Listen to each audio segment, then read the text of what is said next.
Bonjour à tous et bienvenue dans Smart Tech. Au programme, aujourd'hui, un procédé scientifique révolutionnaire. Il pourrait bien bouleverser la façon dont nous fabriquons nos smartphones et réduire même peut-être les coûts de production. L'un des inventeurs de ce procédé, Wilfried Prélier, est avec nous en plateau aujourd'hui pour en parler. WePub sera-t-il le fer de lance de la transformation digitale de la publicité? Ce dispositif qui s'inscrit dans la loi climat doit être testé prochainement. Il intègre une étape numérique dans la distribution de publicité papier. Nous verrons comment cela peut redessiner peut-être les lignes dans ce secteur. Enfin, ce sera votre rendez-vous crypto avec Olivier Laurélie, expert en cybersécurité, qui viendra nous parler en fin d'émission des initiatives crypto pour l'Ukraine en période de guerre. Voilà pour le programme. On démarre tout de suite avec l'interview dans Smart Tech.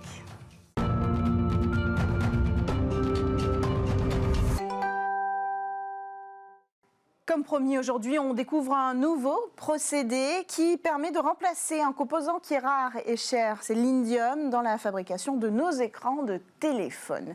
Pour tout comprendre sur cette innovation et ses implications, l'un des chercheurs qui ont mis au point ce procédé nous fait l'honneur de venir éclairer notre lanterne, Wilfried Prélier. Bonjour. Bonjour. Alors, vous êtes directeur du CRISMAT à l'Université de Caen. Il s'agit d'un laboratoire de cristallographie et sciences des matériaux associé au CNRS. Alors d'abord, quelle est la mission de ce laboratoire, le CRISMAT ? Alors donc ce laboratoire, il a pour objectif de travailler sur les nouveaux matériaux et d'essayer de répondre aux enjeux sociétaux, en particulier ceux liés à l'énergie. Donc on travaille comme ça sur des matériaux pour, par exemple, les batteries, ou des matériaux pour utiliser le lin et essayer de l'utiliser dans des voitures, dans d'autres choses comme ça. Alors, ce matériau dont on a parlé, que vous allez nous présenter avec ce procédé, puisque l'idée c'est tout un procédé qui va révolutionner ce secteur, pas seulement ce matériau, ça part du vanadaté de strontium, c'est ça ? Voilà. Alors, qu'est-ce que c'est ? On le trouve où ? Alors, le strontium de vanadium, donc c'est un matériau qui n'existe pas à l'état naturel. Ce qui existe à l'état naturel, c'est les éléments. Le strontium, le vanadium et l'oxygène. Au même titre que vous avez dans le sol du cuivre, de l'argent, de l'or, vous avez aussi d'autres éléments qui sont le strontium, le vanadium. Lorsqu'ils sont assemblés d'une façon particulière, donc lorsqu'ils sont ordonnés, c'est-à-dire que le strontium, le vanadium et l'oxygène sont agencés d'une façon particulière à l'échelle atomique, ce matériau-là a des propriétés de transparence et de conduction. Et donc c'est l'assemblage de ces matériaux qui constitue un procédé révolutionnaire ? Alors, en partie, ce qui était le procédé qu'on a mis au point, c'est parce que pour l'utilisation, et en particulier pour vos écrans tactiles ou pour les écrans plats, il faut que ce matériau-là soit déposé sur du verre. Et la difficulté est de déposer sur du verre, qui est un matériau qui, lui, n'est pas ordonné d'une façon particulière, avec le strontium de vanadium qui, lui, est ordonné d'une façon particulière. Il faut que les structures correspondent. Il faut qu'en gros, les structures correspondent, c'est ça. Et pour ce faire, nous, ce qu'on a mis au point, avec des collègues à l'université de Rennes et aussi de Versailles, et puis donc notre laboratoire, le laboratoire CRISMAT à Caen, c'est d'établir une couche intermédiaire qui permet en fait l'adaptation de ce strontium de vanadium. Qui va être le liant entre les deux matériaux. En quelque sorte, qui va être le liant, oui, tout à fait. Alors, il faut qu'on comprenne bien de quoi on parle. Ce procédé, on a parlé des smartphones, ça va aller, on a compris, vous parlez de vitres de transparence, sur les vitres, les écrans de nos téléphones, c'est ça ? Oui, tout à fait. Alors, quand vous avez votre téléphone, votre téléphone portable ou sur n'importe quel autre écran tactile, en fait, ce qui se passe, il faut qu'il soit transparent parce qu'il faut que vous voyez l'application en dessous. Donc ça, c'est la première chose, une transparence, ce qu'on appelle optique. Et ensuite, vous allez avoir plusieurs couches de matériaux qui sont, elles, transparentes. Et quand vous allez appuyer, vous allez exercer une pression. Oui. Et cette pression-là va faire une conduction qui va transmettre ensuite votre information. Donc il faut que le matériau soit aussi conducteur électriquement. C'est-à-dire qu'il laisse passer un courant. Ce matériau-là, il est à la fois transparent et conducteur. Par contre, tous les matériaux actuels, tous les écrans sont faits à base d'indium. Le problème, c'est la rareté de cet élément. Alors là, ce qui est intéressant ici, c'est qu'on pourrait remplacer l'indium, garder les mêmes propriétés. Absolument. Donc le bénéfice n'est pas remis en question. Absolument. Technologiquement. Et est-ce qu'il y a un risque que, justement, si on remplace l'indium avec ce nouveau procédé, peut-être ce nouveau procédé soit lui-même à terme rare et cher ? Alors, ça, c'est une vraie question à laquelle j'aurais du mal à vous répondre aujourd'hui. Si on prend l'exemple de l'indium, qui est un élément qui est rare, il est clair que les pronostics disent que il pourrait disparaître en fait dans les années à venir compte tenu de la production. Ça, c'est l'indium. Ça, c'est pour l'indium. Celui qu'on utilise aujourd'hui. Celui qu'on utilise actuellement.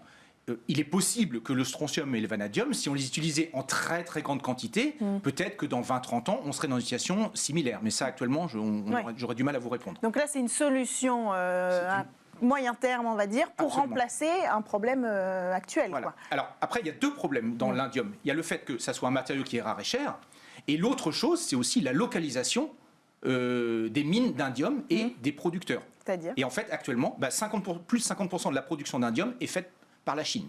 D'accord. Donc vous comprenez que pour des questions géopolitiques, on peut très bien se retrouver à manquer en fait de cet élément-là, ce qui n'est pas le cas du vanadium, qui est quand même mieux réparti à l'échelle du globe. On en trouve où ? Et on va en trouver dans d'autres pays comme la Corée ou comme le Canada, qui sont peut-être, on va dire, en tout cas à l'heure actuelle, moins sensibles politiquement. Oui, à l'heure actuelle, effectivement. À l'heure actuelle, on vient de voir des nouvelles élections en Corée du Sud. La question peut se poser. Donc l'idée, c'est de rebattre un petit peu les cartes des matières premières pour pouvoir continuer à avancer. Et donc, implicitement, on peut aller vers une réduction des coûts de production de nos smartphones si on arrive à industrialiser ce procédé ? Alors, c'est ce qu'on peut imaginer, c'est ce sur quoi on va travailler. On travaille actuellement au laboratoire. Alors, j'ai regardé il y a quelques jours, en fait, le cours de l'indium, il a été multiplié par 20 en l'espace de 20 ans. Et même actuellement, on est à peu près à $1000 le kilo. Si on regarde le coût du vanadium, on est dans les $50 le kilo. Ah oui. Alors, même si la quantité utilisée pour faire votre smartphone est faible, multipliée à l'échelle du nombre de smartphones et aussi de tous les écrans plats, l'économie, elle peut être quand même significative. On a besoin d'autant de vanadium que d'indium ? À peu près. Donc, donc la question se pose vraiment. Et à terme, on peut imaginer que du coup, nous, on paye moins cher nos smartphones ? Alors ça, c'est pareil, c'est encore un autre débat. On se projette. Je ne sais pas ce que feraient les constructeurs, mais oui, on pourrait imaginer que, voilà, dans le cas idéal, la marge qui gagnerait en fait sur ça, c'est répercuté sur le consommateur. Est-ce que ce procédé que vous mettez au point avec vos collègues chercheurs, il est industrialisable ? Alors, c'est ce sur quoi on travaille actuellement. Bien évidemment, on est dans un laboratoire, donc nous, on fait des essais à une échelle qui est de laboratoire, donc miniaturisés. Voilà. Actuellement, ce sur quoi on travaille, c'est de voir comment on peut fabriquer ces matériaux-là sur des plus grandes échelles. Donc actuellement, on les fait sur 1 cm², on regarde si on peut les faire sur des surfaces beaucoup plus grandes, de 2, 3, 4 pouces. Et après, l'idée, c'est de travailler en fait avec des industriels pour voir si on peut industrialiser ce processus. Mais c'est ce sur quoi on va travailler dans les mois à venir. Et donc, est-ce que les industriels sont intéressés pour l'instant ? Ça va être le gros sujet ? Pour l'instant, si vous voulez, l'industriel, il va venir dans une étape à très très long terme. Là, il nous manque encore des collaborateurs qui vont aller entre notre laboratoire et la semi-industrielle. Oui. Et c'est ce sur quoi on travaille. Et oui, on commence à avoir des touches pour travailler avec ces gens-là. Est-ce que vous pouvez ou vous avez envie de le faire, ou je ne sais pas comment ça se passe dans ces cas-là, mais est-ce qu'on peut choisir les industriels avec qui on travaille, peut-être dans un désir de redonner un avantage géopolitique sur la question, comme on a parlé de la souveraineté avec les semi-conducteurs, est-ce qu'on peut aller sur ces enjeux-là avec ce nouveau matériau ? Alors, en général, on va dans un premier temps, travailler avec des industriels qui sont français. Et c'est ce sur quoi on est en train de travailler actuellement. Ouais. Après, bien évidemment, on élargirait avec une échelle plus européenne. Alors, est-ce qu'on peut revenir un petit peu sur ces recherches que vous faites au CRISMAT ? On peut élargir. On a vu qu'on demande d'aller changer les procédés de fabrication de nos écrans de téléphone. Est-ce que vous pouvez nous donner d'autres exemples comme ça de possibles révolutions scientifiques sur des matériaux qui nous concernent, nous, dans nos objets de tous les jours ? Alors, un autre domaine donc, qui est très lié aussi à des questions sociétales actuellement, c'est donc l'énergie. Ouais. Et on travaille beaucoup, par exemple, sur les matériaux pour les batteries. Ouais. Donc, des matériaux qui seraient aussi plus performants, qui auraient des gammes de température plus importantes, qui vont pouvoir aussi être dans la durée, plus recyclables. On va travailler aussi avec ce genre de choses. On travaille également avec des matériaux qu'on appelle, en utilisant l'effet thermoélectrique. Ouais. L'idée, c'est d'utiliser en fait la chaleur pour produire en fait une tension. Donc on pourrait imaginer par exemple ce genre de matériau qui va être utilisé dans une voiture où la température perdue de votre pot d'échappement peut être utilisée pour générer du courant à l'intérieur de votre habitacle. Alors après, la question, c'est toujours d'utiliser ces matériaux-là dans la gamme de température à laquelle on va l'utiliser. Des fois, ça peut être plutôt à très haute température et des fois à plus basse température. On va travailler aussi sur ce genre de choses.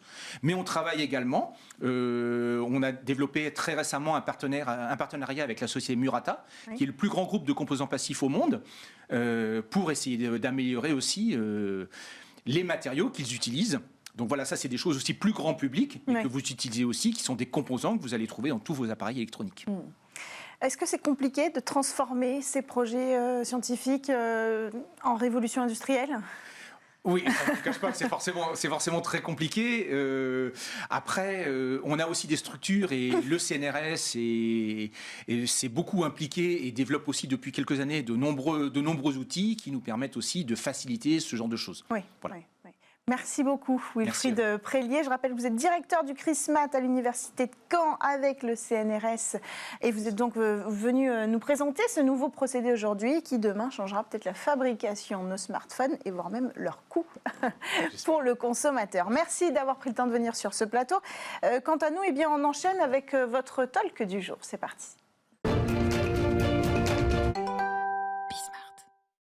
Le dispositif WePub sera-t-il le consensus entre la publicité digitale et la publicité papier? C'est la question qu'on pose aujourd'hui avec nos invités en plateau. Guillaume Tassetto, fondateur de Keros Fire. Bonjour. Bonjour. Bienvenue sur le plateau. À vos côtés, Roland Aouizerat, directeur commercial de Mob Success. Bonjour. Bienvenue à tous les deux. Alors, quelques éléments de contexte d'abord pour commencer cette conversation ensemble. Contrairement au dispositif Stop Pub, qu'on connaît bien aujourd'hui, qui invitait les entreprises à ne pas déposer de prospectus dans les boîtes aux lettres, qui signifiait avec un autocollant qu'elles refusaient d'en recevoir. Ici, avec WePub, on inverse un petit peu la logique. On impose une distribution des imprimés seulement aux personnes qui l'ont spécifiquement demandé. Et cette demande, elle est faite sur Internet, sur une plateforme Internet. Alors, est-ce que ce dispositif, et ce sera ma première question, il peut réconcilier d'une certaine façon le secteur et les acteurs de la publicité papier avec cette transition digitale qui s'effectue aujourd'hui? Vaste sujet, vaste question. Alors nous, on ne représente pas les acteurs du prospectus papier. Disons que ça s'inscrit dans une double évolution historique. D'abord, la RGPD, qui demande des consentements pour pouvoir être sollicité par une publicité, et aussi des évolutions liées à l'écologie. L'impact des prospectus papier non adressés, évidemment, assez important. En 2019, c'était 900 000 tonnes de papier qui étaient déployées. Et donc, on rentre dans une ère, évidemment, où il faut faire de plus en plus attention à l'impact écologique des actions publicitaires. Mais c'est quand même une solution qui fait appel à un outil numérique, mais qui ne ferme pas la porte à la publicité papier. C'est une façon aussi d'accompagner cette jonction vers les nouveaux acteurs comme vous. Sans non plus fermer complètement la porte à la publicité papier. Alors, déjà, il faut rappeler que c'est une expérimentation qui va durer pendant 3 ans, qui va commencer le 1er septembre. Alors, il a dû commencer, peut-être que c'est important de le dire, le 31. Alors, certains pourront le faire. 15 villes devaient le tester. Et finalement, peut-être sous la pression aussi de certains acteurs papier, c'est reporté au 1er septembre. Pression, et puis ça doit aussi s'organiser, parce qu'on ne passe pas du jour au lendemain à une distribution massive, effectivement, de prospectus, à une solution différente avec effectivement le fait qu'il faille être opt-in et donc déclarer vouloir recevoir des prospectus dans sa boîte aux lettres. Oui, l'opt-in, c'est l'acte d'aller dire « je veux recevoir des prospectus ». C'est important. Exactement, c'est le consentement dont parlait effectivement Guillaume, qu'on connaît au quotidien sur le digital, puisqu'on doit valider ce consentement finalement sur tous les sites et toutes les applis qu'on utilise au quotidien. Donc c'est ce mouvement-là effectivement qui se met en place. Ce test, il va durer 3 ans. L'objectif étant de voir effectivement l'impact écologique et économique de cette transformation. C'est sur effectivement une quinzaine de villes. Il y a des grosses villes comme Bordeaux, comme Nancy, comme Dunkerque. Ça va représenter 2,5 millions de Français qui vont du coup expérimenter cette solution. Avec finalement pour les enseignes, pour les retailers, un enjeu structurant, qui est comment on passe des prospectus, qui est un magnifique outil pour mettre en avant les promotions qui sont proposées lors des temps forts commerciaux des enseignes, à quelle autre solution justement pour mettre en avant ces promos, parce que les Français ont une forte appétence pour les promotions et c'est vrai que l'un des principaux critères pour changer d'enseigne, ça reste les prix bas et les promotions qui sont mises en avant. Donc c'est un enjeu majeur pour les enseignes.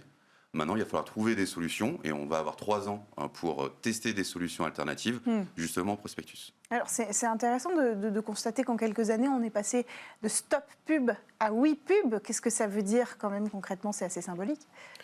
Encore une fois, ça rejoint ce sujet de consentement. Oui. On rentre dans l'ère du consentement à tous les niveaux de la société, pas que dans la publicité, et c'est tant mieux probablement. Après, effectivement, comme le disait Roland, ça va se faire, je ne dirais pas en douceur, mais avec progressivité. Il y a des enjeux qui sont structurels, liés au consentement et liés à l'écologie. Puis il y a aussi des enjeux plus conjoncturels. La pâte à papier, par exemple, a augmenté de 60% ces derniers temps. Et donc, les distributeurs bougent aussi parce que les coûts sont plus élevés. Et donc, ils sont également en recherche de solutions plus quantifiables, plus mesurables, plus agiles. Voire hybrides. Et c'est probablement, on va en parler évidemment, mais l'avenir est probablement hybride. Alors, ce qui est intéressant aussi, c'est qu'avec cette opt-in, il y a la question de créer de la data aussi dans ce circuit de distribution papier. C'est-à-dire qu'on va aller s'inscrire, on va aller donner son adresse, son nom, enfin voilà, en fait, on va aller faire nous la démarche. Est-ce qu'il y a un circuit qui peut s'installer en termes de data autour de ça ? On n'a pas encore d'infos concrètes, puisqu'en fait, il y a, avant le démarrage, donc au 1er septembre, en fait, il y a 3 mois pour les municipalités pour informer toutes les parties prenantes, à la fois les distributeurs, les spécialistes, les industries de papeterie, et puis les entreprises qui distribuent, et évidemment la population, puisque toute cette démarche-là, en fait, va commencer dans quelques jours. Donc, on n'a pas encore tout le détail de la mise en place. Et en vrai, tout le marché attend le détail de la mise en œuvre, effectivement, du WePub. C'est aussi pour ça que ça a été un petit peu décalé. Et je crois que ce qui va être actionné serait plutôt un sticker, de la manière que les gens mettaient sur leur boîte postale non à la publicité. Là, ils mettront, ce sont les municipalités qui seront chargées de distribuer ces stickers et aux gens de les poser sur la boîte aux lettres. Donc, on perdrait la valeur de l'opt-in ? En fait, ce serait un opt-in non personnel, sans collecte de données personnelles. Ce serait dommage encore une fois, on parle des prospectus de l'ISA, de l'imprimer sans adresse, non adressés, donc on n'a pas les noms. Donc je pense que le principe de l'expérimentation, c'est pas de remplacer ça par la collecte de données personnelles. Donc je crois que ce sera plutôt un sticker sur les boîtes aux lettres. Alors justement, quelle place vous prenez, vous, en tant qu'acteurs digitaux, dans cette expérimentation et puis plus largement dans cette mutation ? Alors déjà, le premier point, c'est que cette transformation et cette mutation, elle ne date pas d'aujourd'hui, elle ne date pas de l'expérimentation de WePub. Ça fait déjà de nombreuses années, effectivement, que les distributeurs expérimentent finalement les sujets de solutions alternatives pour mettre en avant leurs offres commerciales et leurs promotions. Il faut se rappeler que finalement, le champ des possibles pour une enseigne est assez réduit pour mettre en avant les promotions. D'un point de vue législatif, ils ne peuvent pas le communiquer en télé. Donc en offline pour mettre en avant leurs promotions, ça fait partie de la réglementation. Donc pour mettre en avant effectivement leurs offres promotionnelles, il reste le média radio, mais dans lequel structurellement on ne voit pas les produits et c'est difficile de mettre en avant beaucoup de références. Le catalogue papier, le prospectus est la solution la plus adaptée. Il y a des solutions effectivement alternatives, notamment qu'on porte sur le digital. Après, c'est pour nous un sujet au quotidien avec les différents retailers. C'est un sujet de préoccupation en termes de business et c'est notamment un sujet de préoccupation pour les directeurs de magasins qui ont moins évidemment d'expertise et d'appétence digitale que ne peuvent en avoir les directions marketing au niveau des têtes de réseau. Donc il va falloir œuvrer beaucoup de pédagogie et de réassurance et finalement beaucoup de tests. Nous, on accompagne beaucoup d'enseignes sur ces sujets déjà depuis 2-3 ans. C'est vrai que entre les gilets jaunes, la crise de la Covid et puis maintenant avec l'expérimentation WePub, cette transformation, elle s'accélère. Et c'est finalement aussi, même s'il y a des craintes de l'ensemble du marché, c'est aussi une très belle opportunité pour se moderniser et se réinventer. et réfléchir aussi à comment on réinvente la promo en France. Oui. Parce qu'au-delà de comment on distribue finalement et comment on médiatise ces promotions, c'est aussi un sujet, comment est-ce qu'on les valorise mieux et on est plus près finalement des besoins des Français. Alors, on va venir sur les différentes propositions auxquelles on peut avoir accès. J'aimerais un dernier point peut-être plus global sur le nombre de personnes qu'on peut toucher. Est-ce qu'on a une idée, par exemple, des capacités de projection, des personnes qui seraient partantes pour coller leurs petits stickers sur la boîte aux lettres dans ce dispositif? Et ça nous permettrait aussi peut-être de se rendre compte que cette transition ne veut pas dire qu'on perd des participants. Peut-être qu'on touche plus de monde, au contraire. Alors, il y a différents sondages qui ont d'ores et déjà été faits, qui estiment à peu près 30% de la population française qui se dit prête à coller effectivement ce sticker WePub sur sa boîte aux lettres. Ça veut dire mécaniquement que finalement 2/3 du marché n'est plus adressable pour les enseignes. Donc obligation de trouver des leviers complémentaires. L'idée encore une fois, c'est pas de remplacer le prospectus papier qui a des vertus et des qualités et qui a un impact sur le business des enseignes, mais bien de trouver des solutions complémentaires en rentrant dans la granularité à la fois de typologie de clients et aussi d'implantation des magasins. Un magasin à Paris ou un magasin effectivement à Luçon n'a pas les mêmes problématiques. Il y a la problématique du drive to store, c'est-à-dire il faut créer ce déplacement de la personne jusqu'au magasin. Les dernières années, et notamment avec la crise du Covid, la livraison à domicile, le drive, a beaucoup augmenté et énormément accéléré. Après, je rappelle à tout le monde que 80% en moyenne du chiffre d'affaires des enseignes se fait dans les magasins physiques et les 20% restants en e-commerce. Donc, ramener du monde en magasin, c'est structurant et c'est vital évidemment pour les enseignes. Ouais. Alors ces outils, quels sont-ils? Comment on recrée ce lien? Comment on vient compléter l'offre papier ou peut-être complètement la disrupter? Mais l'idée là, c'était plutôt de la compléter. Nous, c'est ce qu'on constate. Donc, notre métier chez Kairos Fire, c'est de mesurer et d'optimiser l'impact des campagnes publicitaires et l'impact notamment qu'elles ont sur le trafic en magasin. Pour cela, on déploie des boîtiers en point de vente qui nous permettent de collecter une donnée avec des consentements qu'on est capable de réconcilier avec une exposition à un média. On vient de passer la barre des 33 000 magasins déployés en France, qui montre aussi l'accélération du besoin de ces sujets-là, au-delà du sujet du jour, du WePub et du prospectus. Ces sujets de mesure et de rationalisation et d'études de complémentarité entre médias sont au cœur des stratégies des clients aujourd'hui. Et ils ont besoin d'outils pour les accompagner, pour passer du « je pense que » à des décisions business très importantes prises sur de la donnée. Donc nous, ce qu'on constate avec nos clients, c'est un besoin global, plurimédia, encore une fois, de connaître l'impact sur le trafic en magasin de leurs différents leviers, de leurs différents médias activés.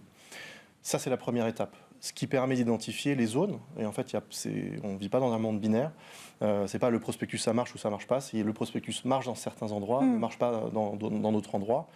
Et donc, par rapport, normalement, l'opt-in va faire baisser le nombre de personnes adressables. En revanche, va augmenter la pertinence. Oui, c'est ça. Donc, on va encore une fois dans le sens d'une meilleure efficience des dépenses budgétaires.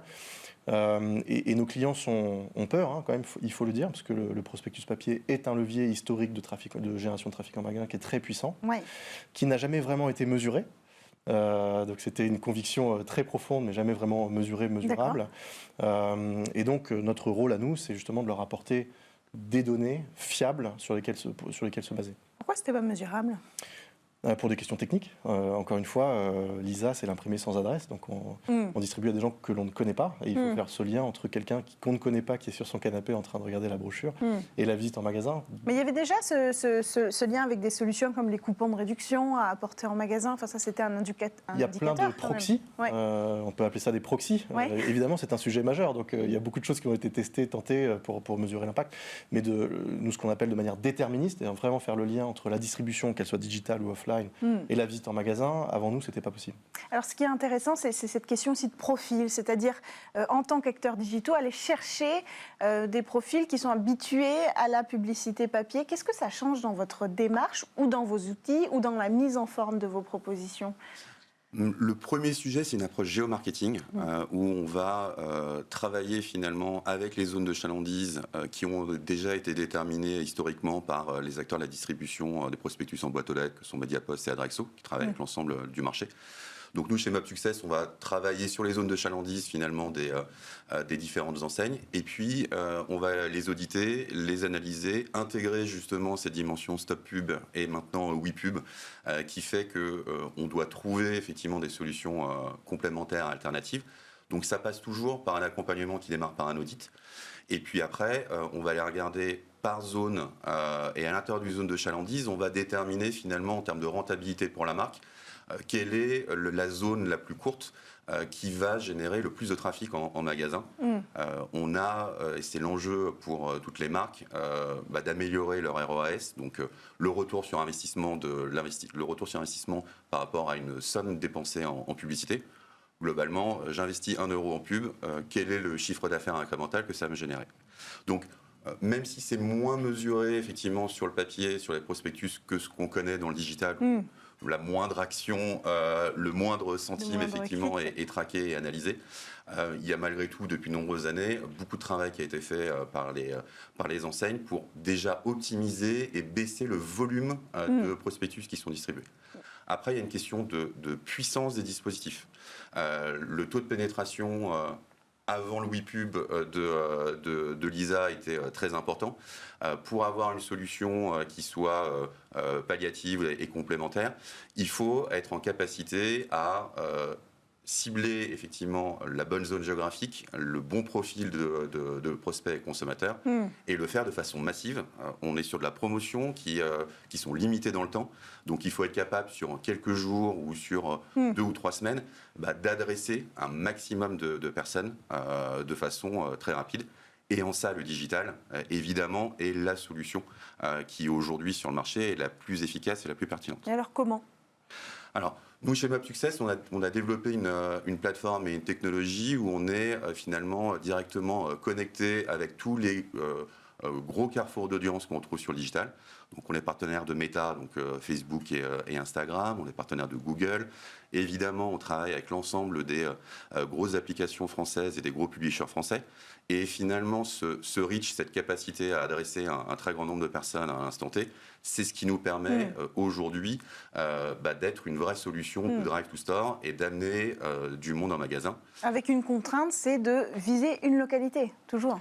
Alors, jusqu'à présent, en fait, on avait un monde qui était assez binaire, où on avait une communication ultra locale autour d'un magasin, où là, on définissait une zone de chalandise, on avait un message publicitaire qui était adapté au magasin, ça donnait l'adresse du magasin, ça permettait effectivement aux clients qui est en recherche quotidienne d'hyper-personnalisation, puisque en publicité, on essaye à chaque fois d'adresser de façon la plus fine possible, eh bien, on avait cette dimension locale.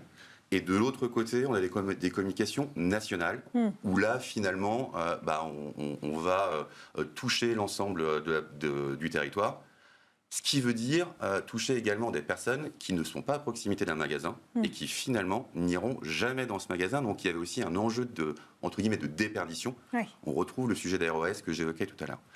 Nous, ce qu'on pense chez Mob Success, c'est effectivement que la bonne solution, c'est le multilocal, où on a la précision d'une communication locale, mais avec le côté massif d'une campagne nationale. Aujourd'hui, sur les enseignes qu'on accompagne, la communication se fait sur l'ensemble des points de vente, mais géociblé, et avec effectivement cette mesure de l'efficacité, où on travaille notamment avec les équipes de Kairos. Ouais, moi je partage beaucoup cette vision-là. Ce qu'on a constaté, c'est qu'en fait, ce qui fonctionne, on peut appeler ça un ultra-ciblage massif. C'est-à-dire que l'ultra-ciblage qui était un peu à la mode ces dernières années, en fait ne fonctionne pas, parce que ce qui fonctionne, c'est encore une fois s'adresser à un nombre de personnes qui est suffisamment important pour générer un impact. Sauf que cet usage massif de la publicité, on le voit aujourd'hui, il y a une gabegie qui est énorme. On parle des prospectus, mais on peut aussi parler de l'affichage, par exemple. Et donc le sujet pour demain, c'est encore une fois de faire du massif, mais qui est personnalisé pour chaque magasin à l'échelle nationale. C'est l'approche qu'a prise Mob Success et qu'on partage sur les clients qu'on a en commun, où en fait les stratégies sont déployées au national, mais ensuite l'expertise elle est locale. Et comme nous, par notre fenêtre, on est capable de faire le lien entre des iris, les zones qui sont tractées pour les prospectus, des panneau par panneau et le trafic en magasin, on est capable de faire toujours autant de panneaux, potentiellement toujours autant de prospectus, mais beaucoup mieux ciblés, et donc avec beaucoup plus d'impact. En termes de mesures, est-ce que ça crée aussi un besoin de nouveaux outils face à ces écosystèmes qui sont en train un peu de se remodeler, comme ça Sur la mesure, effectivement, nous, on arrive donc, dans le domaine du monde physique, qui n'était pas vraiment mesuré, qui n'était pas vraiment mesurable. Oui. Et donc, on s'est posé la question au début du projet, quels sont les indicateurs les mieux placés pour mesurer ce monde physique. Et en fait, le physique a un peu copié le digital là-dessus, parce qu'on essaie de fournir à nos clients des indicateurs qu'ils connaissent déjà sur le digital, ce qui est assez paradoxal, parce que le digital est arrivé après les médias offline, mais en fait, c'est un média qui était plus avancé sur la partie justement de mesure, pour avoir des indicateurs de performance qui soient unifiés et qui soient aussi suffisamment compréhensibles à l'échelle locale. Oui. Parce qu'en fait, les gens qui ont l'expertise, du coup, après, à la suite de ce qu'on vient de se dire, de la performance des campagnes, en fait, ce sont les directeurs de magasins. Sauf que souvent, ce sont les budgets qui sont déployés au national versus les budgets locaux, mais qui sont quand même beaucoup plus petits. Et donc, c'est, je pense, stratégique pour la suite et extrêmement important d'apporter aux directeurs de magasins des indicateurs qu'ils comprennent, qu'ils connaissent, qui sont Bien simples, sûr, oui. et qui leur permettent d'avoir des actions au local pour améliorer la performance des campagnes. Oui, et puis les familiariser avec cette nouvelle forme, ces nouveaux écosystèmes. Alors, on n'a pas mentionné des outils qui marchent, en tout cas qui sont utilisés de plus en plus. Vous me direz s'ils fonctionnent. Il y a le messaging, le SMS par exemple. Est-ce que tout ça, ce sont des choses qui viennent supporter cet écosystème ? Est-ce que c'est possible ? C'est possible. Après, le SMS aujourd'hui est plus utilisé dans le conversationnel, donc déjà avec un client existant, en utilisant finalement la base CRM et en lui poussant des messages par rapport à sa transaction ou des messages promotionnels. En revanche, pour avoir un canal d'acquisition de nouveaux clients, les solutions digitales, qu'elles soient sur les réseaux sociaux, sur Google ou sur la partie display, donc sur les sites mobiles, est aujourd'hui plus efficace et plus performant.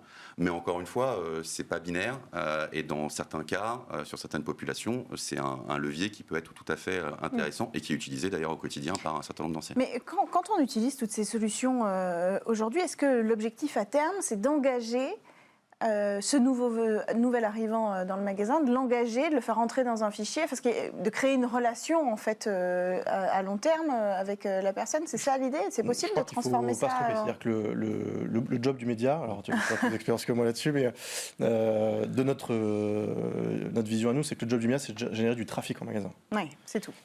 C'est tout. Enfin, c'est déjà pas mal. Bien, ouais. C'est déjà pas mal. Nous, on emmène le client à la porte du magasin. Et après c'est à lui de le convaincre. La transformation, elle doit être faite par la force de vente, et la stratégie d'engagement, elle doit être faite par d'autres personnes. Mais en même temps, c'est la première étape, quand même, c'est le premier contact. Donc ça va forcément jouer un rôle dans ce processus d'engagement. Oui, mais ces stratégies-là doivent être pensées par les responsables de l'engagement client ou les responsables CRM des marques et des enseignes. Vraiment, je crois que c'est très important parce qu'il y a aussi pas mal de débats. Quels sont les bons indicateurs? Parfois, on pense que le bon indicateur pour mesurer l'impact d'une campagne Facebook, c'est l'achat en magasin. Non, je prends un exemple très extrême, mais si le système de caisse ne fonctionne pas ce jour-là, on verra zéro impact sur le chiffre d'affaires. Mais est-ce que le média n'a pas fait son boulot? Non. Donc le bon indicateur pour le média, encore une fois, pour la mesure et les optimisations, c'est bien le trafic. Et après, ce qui se passe après, c'est également passionnant, mais c'est un autre monde. Merci beaucoup, en tout cas, à tous les deux d'avoir pris le temps de venir aujourd'hui examiner avec nous les conséquences de ce dispositif WePub et l'éclosion de ce nouvel écosystème auquel vous participez dans la transition digitale de la publicité. Guillaume Tassetto, je rappelle que vous êtes fondateur de Kairos Fire et vous, Roland Aouizerat, directeur commercial de Mob Success. Merci à tous les deux d'avoir pris le temps de venir en plateau. On se sépare, quant à nous, le temps d'une courte page de publicité, puis on se retrouve juste après avec votre rendez-vous avec Olivier Laurélie pour parler crypto.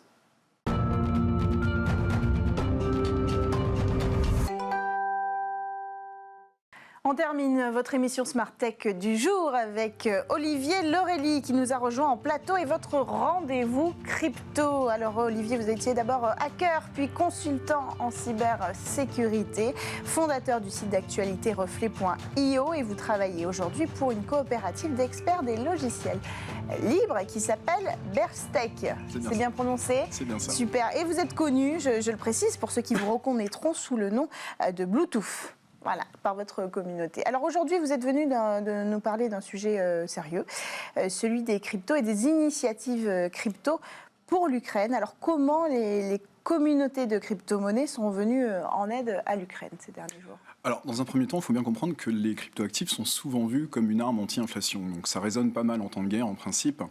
On a eu une première initiative qui a été très naturellement de faire des dons à l'Ukraine, donc sous forme de crypto-monnaie. Il y a des sommes assez considérables. On parle quand même de 100 millions d'euros qui ont été débloqués pour l'Ukraine.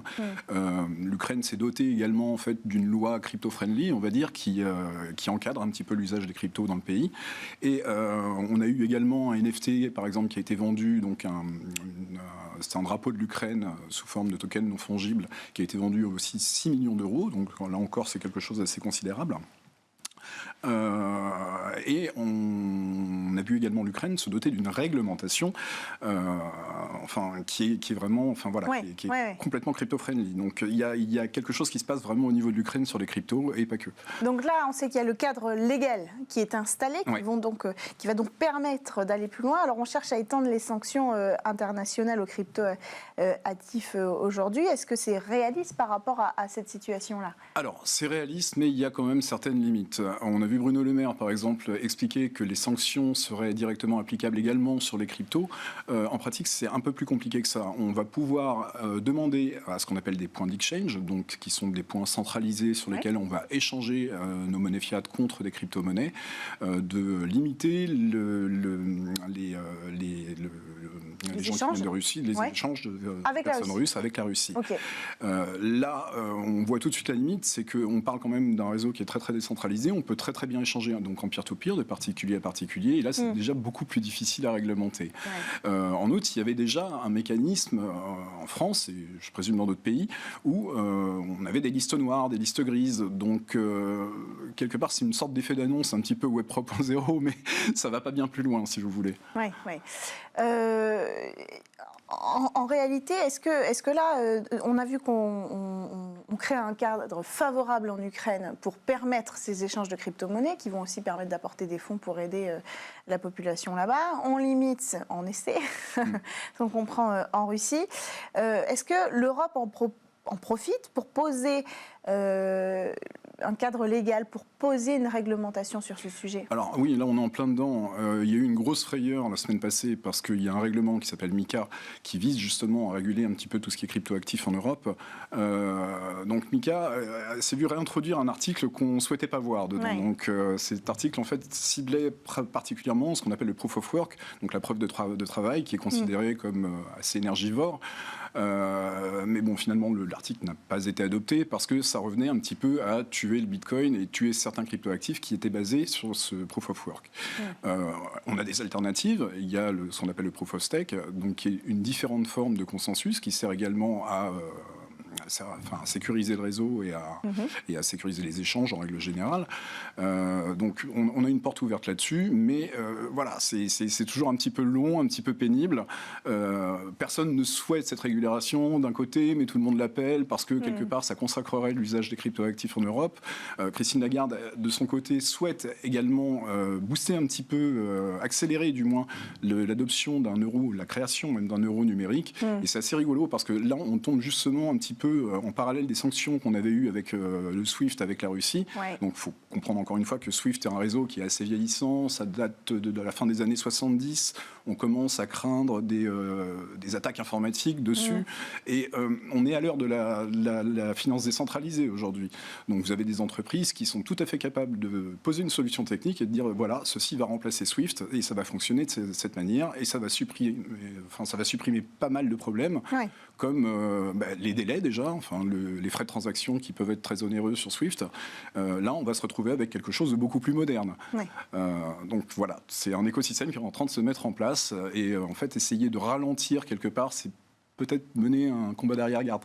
Oui. Alors, on a encore un peu de temps. Je vous garde avec moi, Olivier Lorelli. J'ai rappelé que vous avez toute une communauté derrière vous.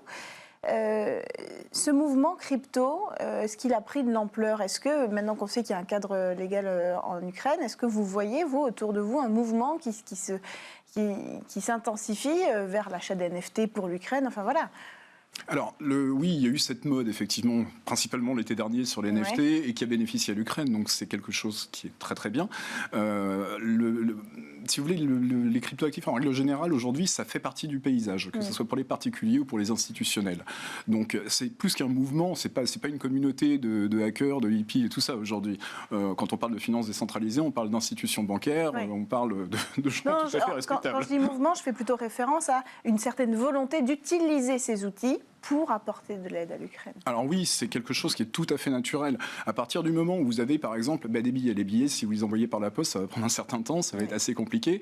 Là, avec une transaction électronique, vous êtes en mesure de migrer des fonds de manière palpable, physique, quasiment. Même si ce n'est pas physique, c'est au moins utilisable tout de suite. Donc l'Ukraine l'a très bien compris. Ils sont dotés d'un wallet, donc d'un porte-monnaie électronique pour l'Ukraine. Et c'est ce qui a permis notamment de collecter tous ces dons. Et si on va de l'autre côté, on a parlé de sanctionner la Russie par les crypto-actifs. Est-ce que finalement, les crypto-actifs, c'est pas aussi un avantage dont on se rend compte qu'on n'a plus le contrôle quand on est face à un pays en conflit? Alors, je vais vous faire une confidence. Dans les prochains Panama Papers, vous n'allez pas retrouver de Bitcoin. D'accord. Voilà.